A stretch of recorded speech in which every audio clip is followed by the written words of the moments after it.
guest this week on the Europe Conversation is EU Foreign Policy Chief Kaja Kallas. I talked to her about the unprecedented step by the European Commission to propose sanctioning trade with Israel over its war in Gaza. She tells me how she's calling on Germany and Italy and other EU member states to support the measure.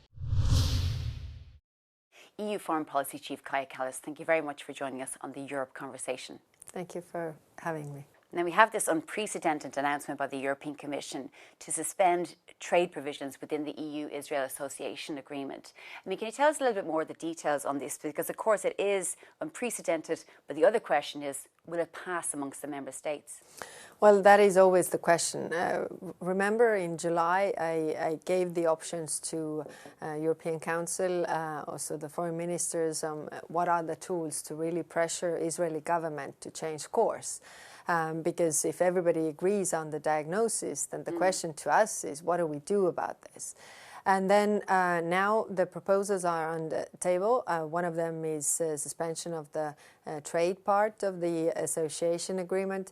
We have a trade of 42.6 billion euros with Israel in 2024.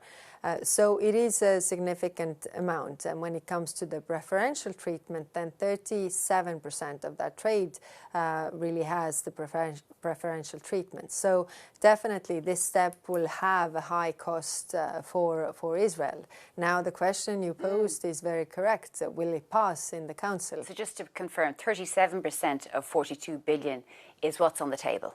It's the preferential treatment under this association agreement. So goods coming from Israel will have duties applied to them? Yes. Okay. Well, one of the main countries blocking all of this, because it's a qualified majority rather than a unanimous vote on this particular proposal, is Germany. And it has been consistently for the last 2 years. What do you say to the German government if it decides to block this again? Well, we had very intensive discussions in the Foreign Affairs Council about this. And my question to all counterparts, because it's not only Germany, was that if you agree on the diagnosis that the situation is extremely grave, the situation is disastrous and untenable, then the question is, what do we do about this? If you don't support these measures, then what measures can you support? Bring alternatives. At the same time, Germany has done a step when it comes to halting arms deliveries to Israel, which is a significant step also from Germany's side. And considering their public opinion, it has been difficult for them as well. Well, announcement today, well, we've seen this Gaza ground offensive. We've also seen in the last week or so the International Association of Genocide Scholars saying that what's happening in Gaza is a genocide. The UN Committee saying the same thing. Of course, Israel will say that this is a response to October 7th Hamas attack, and they're going after Hamas. But what is your impression of the situation in Gaza? Well, the Gaza offensive will just bring more destruction, devastation, and also loss of civilian lives. We don't see that it has a real result. I mean, the result has to be ceasefire agreed by the parties and release of all hostages. And therefore, we are also supporting all the efforts in regarding that. And we know it's for the courts to decide if a genocide is taking place, but what's your own impression, given these organisations that are coming out and saying that a genocide is happening and that the Genocide Convention itself says that everybody has a positive obligation to prevent genocide? Yeah. No, of course, that's why we have been also agreeing with Israel on the humanitarian understanding to really prevent all these atrocities happening, to really help the people on the ground. Do you think it might be a genocide? Well, it doesn't really matter what I think, because, as you said, accountability comes from the courts and the international law.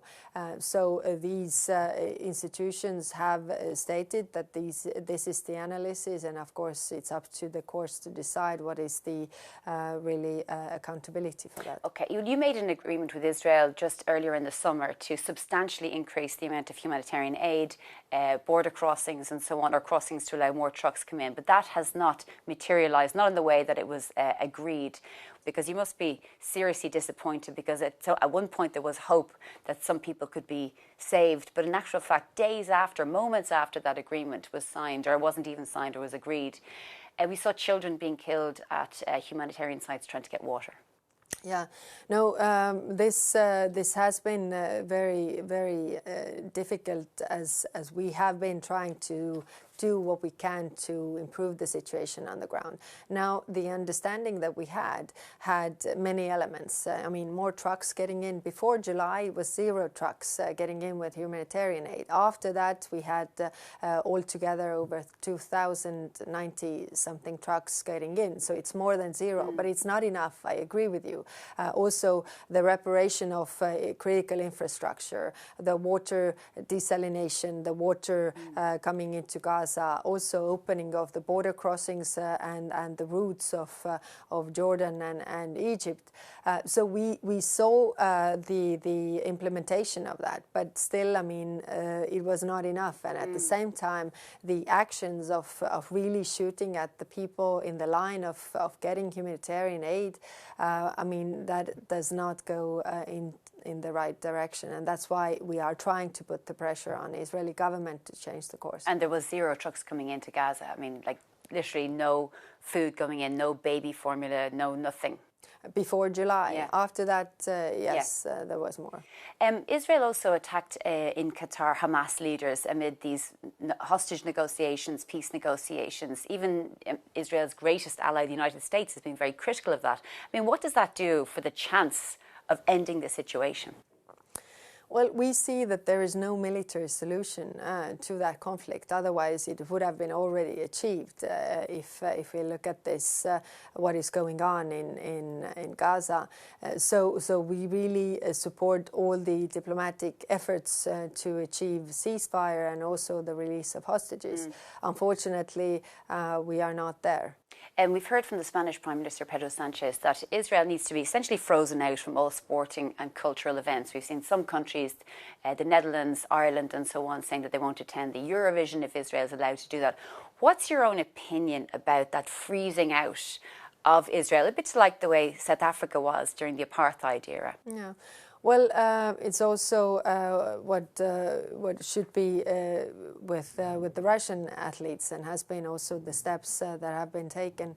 I mean, this is clearly giving the messages of the international isolation, that, you know, the public of different countries, of those countries, is not supportive of what Israeli government is doing.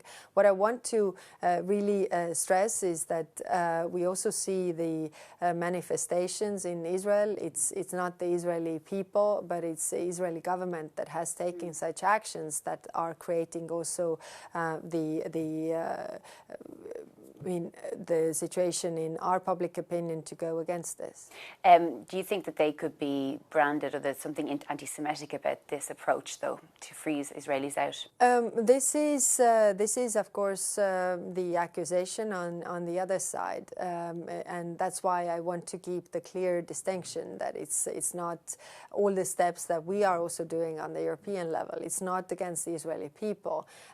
It's to change the pressure the Israeli government to change course. Now, from a Ukrainian point of view, we had those 19 drone incursions into Poland. We also had one last night over the presidential palace.